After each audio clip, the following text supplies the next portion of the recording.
Nah, agama itu sebuah jalan untuk mengantar orang menemukan spirit dalam dirinya.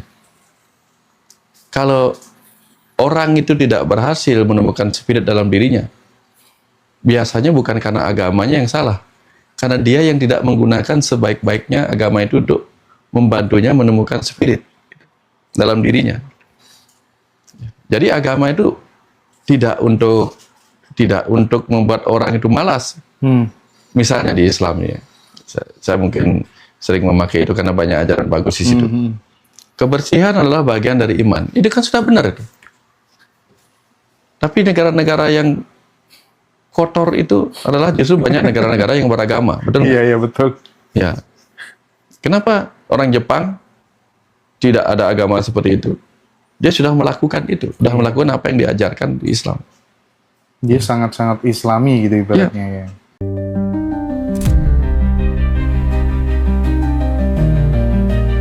Enlightenment seorang Nabi Muhammad ini kaitannya ternyata sama kemanusiaan gitu. Nah, perjalanan cerita itu sampai di dunia dewasanya itu udah masuk pelajaran filsafat, Indra. Spektrum ateis itu beda, dari mulai ateis yang paling santai sampai ateis yang paling radikal juga ada.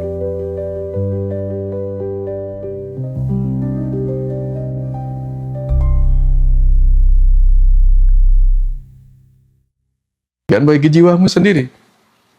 Gitu. Jadi apa yang bisa kamu lakukan untuk membahagiakan dirimu? Selesaikan masalah-masalahmu. Maka orang-orang yang tanda petik tidak beragama, dia tidak mempercayakan kebahagiaannya kepada sesuatu yang menurut dia nggak ada, misalnya Tuhan. Tapi kemudian apa? Kebahagiaan itu ada pada diriku. Padahal orang yang beragama menyebut Tuhan ada di dalam diriku. Orang ini tidak menyebut Tuhan, tapi mengatakan masalah itu selesai karena sesuatu yang ada dalam diriku. Dia hanya tidak menyebut itu Tuhan. Lalu dia kerja keras. Dia menjadi sang pencipta, sang pemelihara, dan sang pelebur yang merecycle hal-hal buruk itu. Kalau orang beragama, banyaknya yang terjadi apa? Dia lupa bahwa dia adalah bagian dari sang pencipta untuk menciptakan. Tapi kemudian apa yang dilakukan? Diam. Sudah kehendak Tuhan.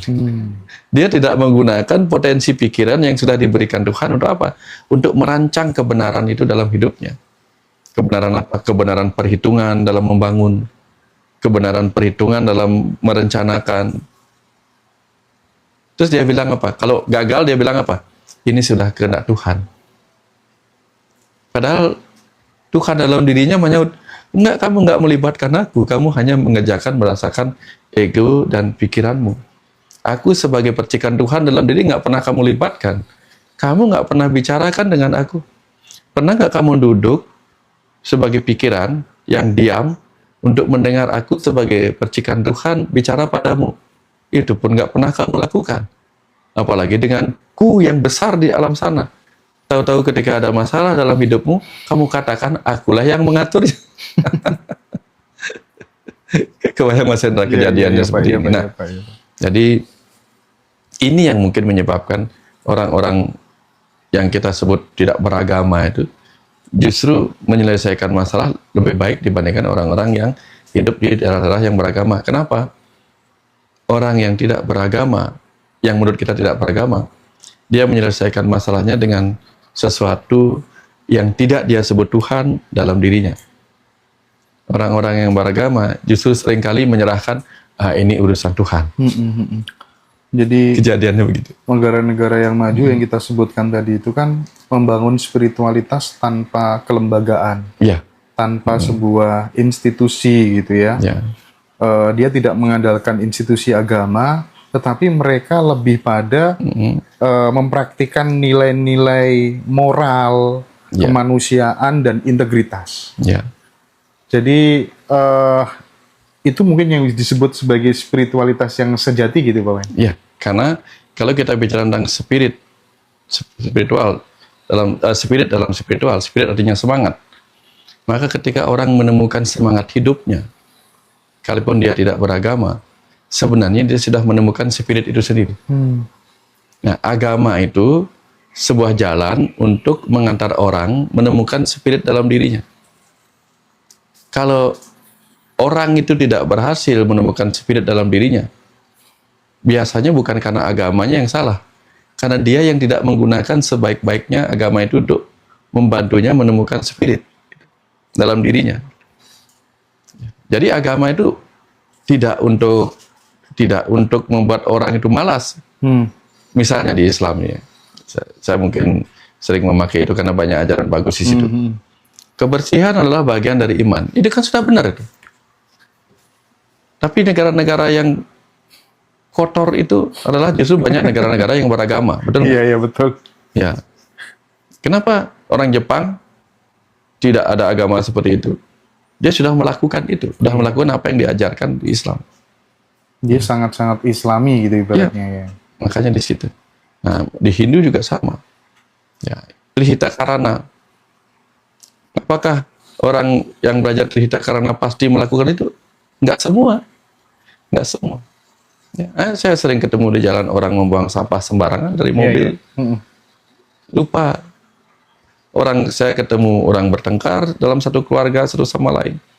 Padahal ajaran Trihita Karana itu ada. Ajakan untuk harmonis. Nah, itu kan ajakan. Ajakan dan ajaran. Tapi dia jalankan itu kembali kepada dirinya. Jadi kitab suci, ajaran-ajaran agama itu hanya resep, Mas Hendra. Dipakai apa tidak, itu yang menyebabkan orang sembuh apa tidak dari penyakit dalam dirinya. Gitu. Tapi memang di dalam sejarah peradaban panjang kita gitu, agama tuh sering dipakai bukan untuk membangkitkan tapi untuk menundukkan gitu. Jadi semacam kayak jadi sistem kontrol gitu ya. Nah, membedakan agama yang menghidupkan dan agama yang justru malah tidak menghidupkan kesadaran tapi justru malah sebaliknya itu bagaimana gitu Pak? Kita secara pribadi ini. Secara pribadi itu ketika aku kok selama ini didoktrin dari kecil kok gini ya, kayak kesadaran tuh kayak dibunuh gitu. Langkah-langkah apa yang bisa kita perbuat Pak Wayan? Kita lihat dalam negara misalnya Mas Yadra. Kalau orang-orang sucinya mengendalikan para kesatria, para pemimpin, hasilnya bagus. Tapi kalau orang-orang sucinya dikendalikan oleh pemimpinnya, banyak yang error. Negara itu. Kenapa? Agama, ajaran-ajaran suci kemudian dijadikan alat politik oleh penguasa. Nah, sama di dalam diri kita sebagai keluarga. Kalau ajaran-ajaran agama dijadikan tanda petik politik untuk menguasai anak dengan doktrin-doktrin, anak akan berkembang.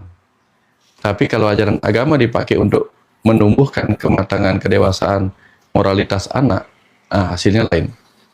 Nah, tapi kan kebanyakan yang terjadi apa? Diturunkan terus-menerus. Agama dipakai untuk menakut-nakuti anak. Misalnya nih, kamu harus hormat pada orang tua. Kamu harus nurut pada orang tua. Benar. Tapi ketika itu dijadikan doktrin untuk meneror anak, kamu kok berani sih melawan orang tua? Padahal si anak hanya mau mengingatkan orang tua bahwa orang tuanya salah. Tapi karena merasa dirinya, aku loh orang tuamu, kamu berani-berani pada... Ini sering terjadi, Mas Hendra. Ini sering dikeluhkan kepada saya. Ada anak melihat orang tuanya salah, ingin menasihati orang tua, tapi doktrin mengajarkan apa? Saya tidak berani nasihati orang tua. Nanti orang tua saya akan mengatakan, kamu kok merasa lebih hebat dari orang tua? Iya, betul Pak. Padahal ada ajaran lain yang mengatakan apa? Anak yang baik, anak yang soleh adalah anak yang bisa membawa orang tuanya ke surga, betul nggak? Iya. Apa yang dimaksud membawa orang tua ke surga? Anak yang membebaskan orang tua dari kesalahan yang mungkin menjatuhkan dia ke jurang neraka, betul nggak? Tapi ketika misalnya orang tuanya penjudi, diingatkan sama si anak, nah malah terjadi sebaliknya, si anak dimarahin. Nah, kapan dong si anak bisa membawa dia ke surga? Misalnya, si anak mencapai kesadaran spiritual lebih tinggi. Si orang tua mentok di bagian ajaran agama yang level-level masih di syariat gitu misalnya. Diajak ke sini. Nah, terus orang tuanya, loh, kok kamu merasa lebih hebat dalam agama dibandingkan aku? Kan berbahaya. Kapan dong kemudian si anak bisa mengangkat orang tuanya? Ya. Jadi kalau orang tua punya anak, anaknya lebih kaya, harusnya bersyukur apa enggak? Bersyukur. Bersyukur lah. Nah, dalam hal kekayaan spiritual, kalau anaknya lebih maju dalam kesalahan spiritual, harusnya bersyukur juga. Angkat dong ibu ke atau ayah ke tataran spiritualmu yang lebih ke hakikat itu. Harusnya dengan bangga.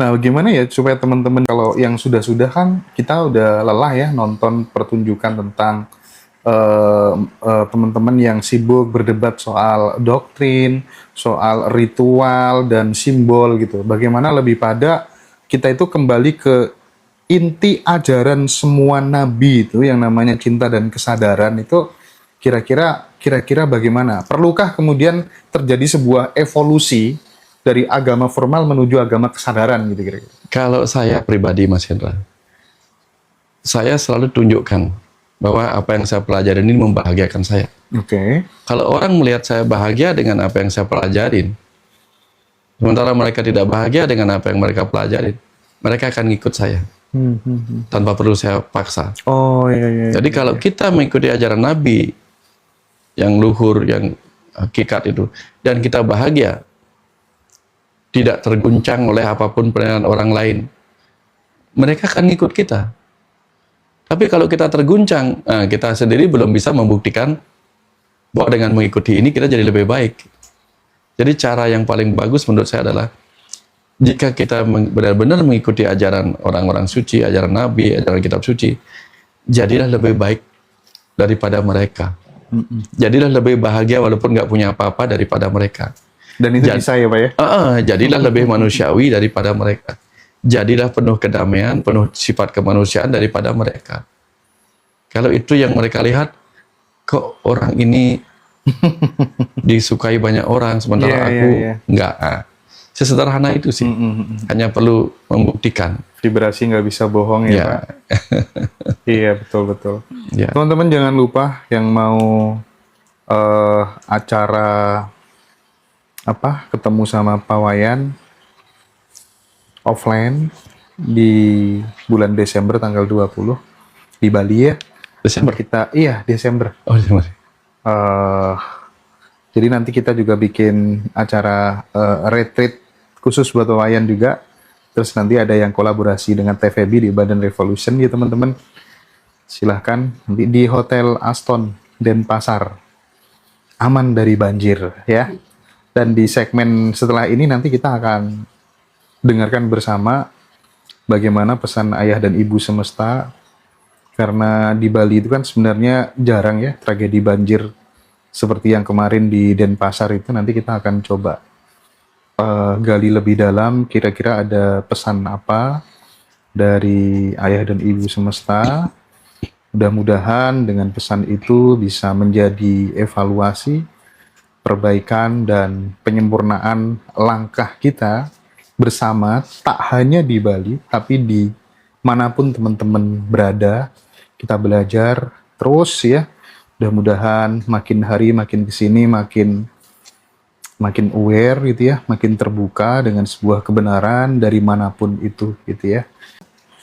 Jadi ceritanya itu pada saat bulan lalu yang terjadi banjir hingga memakan korban jiwa di Denpasar itu kan banyak orang yang bertanya-tanya gitu kan, kaget kan, jarang-jarang Bali terjadi musibah seperti itu gitu. Nah makanya karena Pak Wayan juga domisili di Bali dan menekuni tentang spiritualitas ya, tentang ajaran-ajaran ayah ibu semesta, bagaimana sih memandang musibah kemarin, banjir kemarin tuh dengan indah, bukan dalam perspektif kita sebagai manusia, tapi sebagai perspektifnya gitu. Kira-kira kita mungkin perlu mendengar itu untuk berkaca gitu ya. Apa yang bisa kita hikmai dari peristiwa yang sudah dialami tersebut gitu. Silakan Pak Wayan. Kadang seorang ibu harus membangunkan anaknya dalam kesadaran dengan cara mengguncangnya, Mas Hendra. Karena ketika anaknya tertidur lelap dalam mimpi-mimpi yang mungkin membahagiakan, kadang mereka sudah diberikan jendela yang memancarkan cahaya, mereka menutup matanya kembali dengan selimut. Sudah dipanggil-panggil, mereka masih tetap nutup telinga, bahkan berpaling dari sumber suara yang memanggilnya agar terbangun dari mimpi-mimpi indah itu. Sampai akhirnya ranjangnya harus diguncang-guncang, belum juga terbangun. Dia yang diguncang masih juga seolah-olah ogah terbangun. Sampai kadang harus dibuat terjatuh. Atau mungkin disirami dengan air. Diambilkan air segayung, disirami. Agar matanya segar kembali untuk melihat. Dan air itu membangunkannya dari tidur yang penuh mimpi-mimpi indah.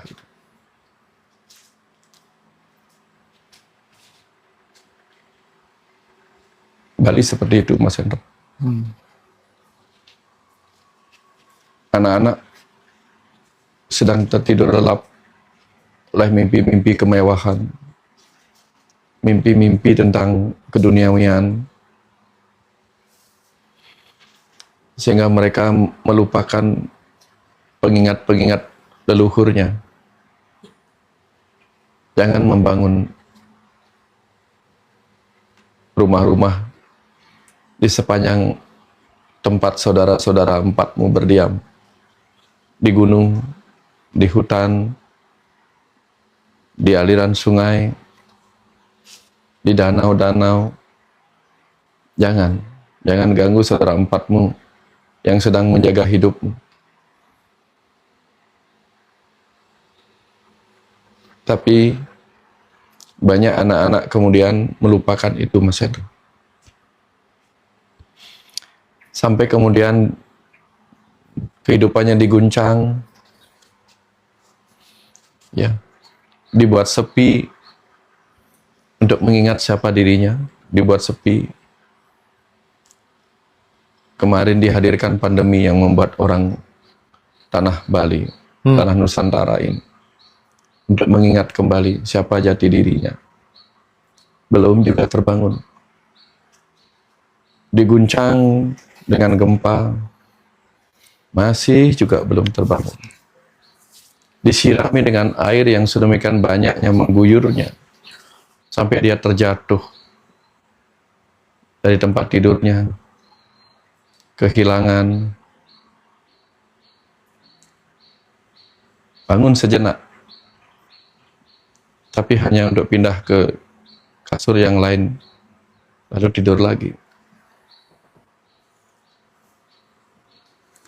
Dan entah sampai kapan si anak ini akan terbangun, Mas Hendra.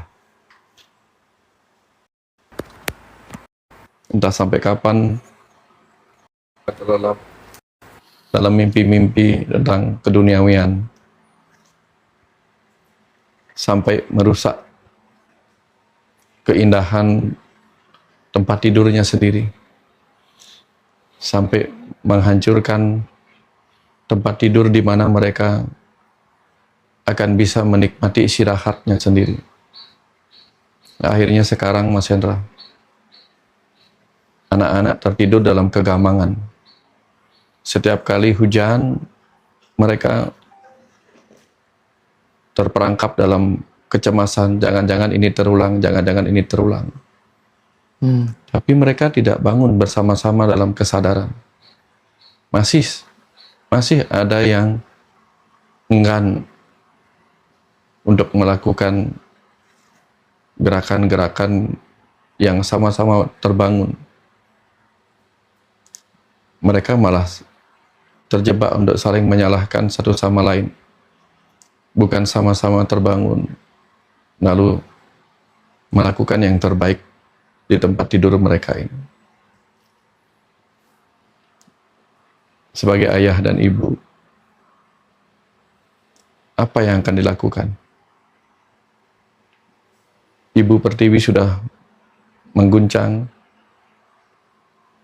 ayah sudah menyirami dengan air, tapi mereka tidak mengerti apa yang sudah diajarkan leluhur-leluhur terdahulu untuk menjaga semua itu. Karena semua anak ini akan mati nantinya. Tapi jika anak-anak ini mati, anak-anak mereka punya apa di masa depan?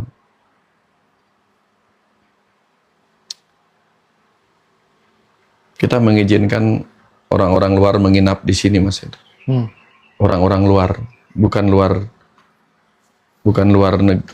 orang luar negeri menginap di sini sambil menghancurkan rumah tempat tinggal kita. Dan anak-anak senang teman-temannya dari luar sana datang, bukan hanya untuk menginap, tapi untuk ikut menghancurkan. Dan dia senang. Sementara anak-anak tetangga itu akan pergi aja mereka pulang ke negeri asalnya. Yang menikmati sisanya adalah anak-anak yang lahir dan besar di tanah Nusantara ini, Mas Eda. Ini ajakan dari ayah ibu untuk kita merenung kembali. Sebagai penghuni bumi kita memang semua bersaudara. Tapi sebagai penghuni Nusantara, kita saudara Nusantara, saudara sebangsa.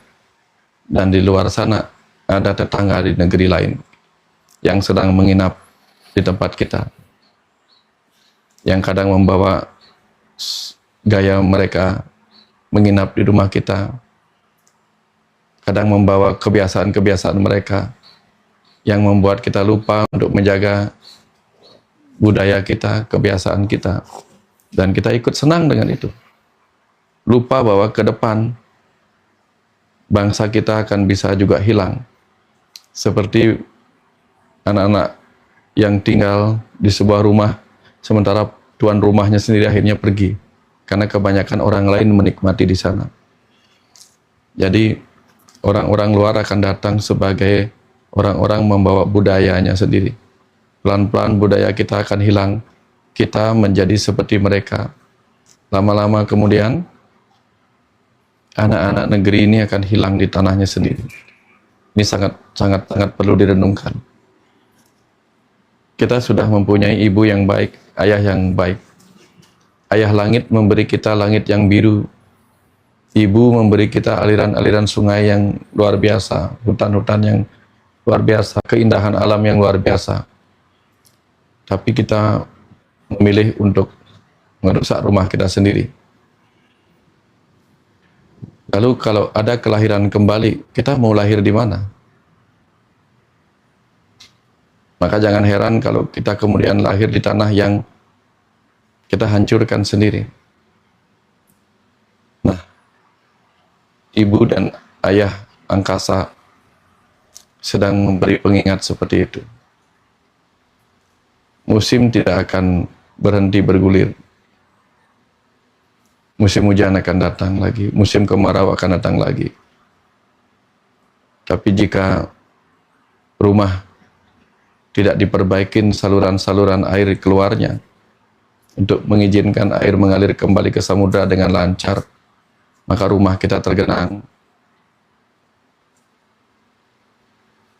Kalau kita menumpuk kotoran-kotoran di rumah kita sendiri, kotoran akan menyumbat aliran air yang keluar dari halaman rumah kita. Kita yang akan mengalami itu. Dalam bahasa yang lain, setiap pulau, setiap tanah di negeri ini sedang diberi pengingat yang sama untuk hati-hati merawat buminya.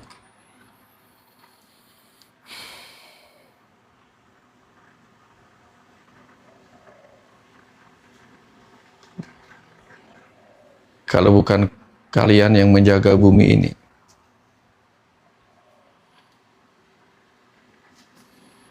siapa? Aku akan merawat bumi ini dengan kekuatan para malaikat.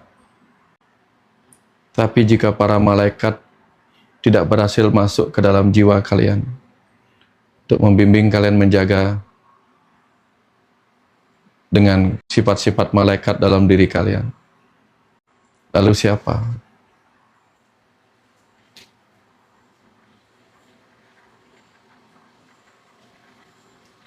Jika tempat kalian tidur ini hancur, lalu di mana harus aku lahirkan kembali jiwa-jiwa yang baik di masa kehidupan terdahulunya? Jika semua tempat berubah menjadi neraka, di mana orang-orang baik itu akan aku lahirkan kembali untuk menikmati kebahagiaannya? Jika semua keindahan ini hancur, di mana jiwa-jiwa yang kuizinkan lahir dalam keindahan akan menemukan tempatnya kembali?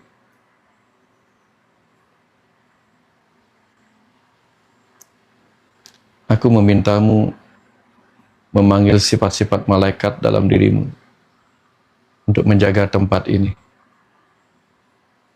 agar kalian bisa menjadi rahmat bagi kehidupan ini, sehingga jiwa-jiwa yang baik mempunyai tempat, karena telah kalian izinkan tempat itu masih ada sebagai tempat yang indah, sebagai surga di bumi bagi jiwa-jiwa yang telah berbuat baik dari kehidupan masa lalunya. Jika tidak begitu, di mana? Di mana tempat yang bisa kujadikan tempat untuk memberi mereka kebahagiaan? Jika kalian jiwa-jiwa yang baik saat ini, di mana harus kulahirkan kembali kalian dalam tubuh yang baru? Jika tempat itu pun tidak kalian jaga keindahannya saat ini, bangunlah. Bangunlah dalam kesadaran. Bangunlah dan jadilah kaki tanganku untuk menjaga rumahmu. Karena disinilah kau akan tertidur sekarang dan nanti. Bangunlah dalam kesadaran dan sadarlah untuk membangunnya kembali menjadi keindahan bagi kehidupanmu di masa yang akan datang. Jangan sampai ayah ibulah yang membangunkanmu dengan penderitaan.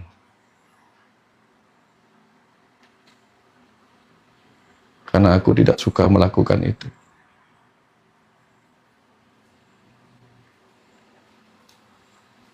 Bangunlah. Bangunlah sendiri dalam kesadaran untuk merawatnya, agar aku tidak perlu membangunkan dari ketidaksadaran itu lewat penderitaan. Bangunlah.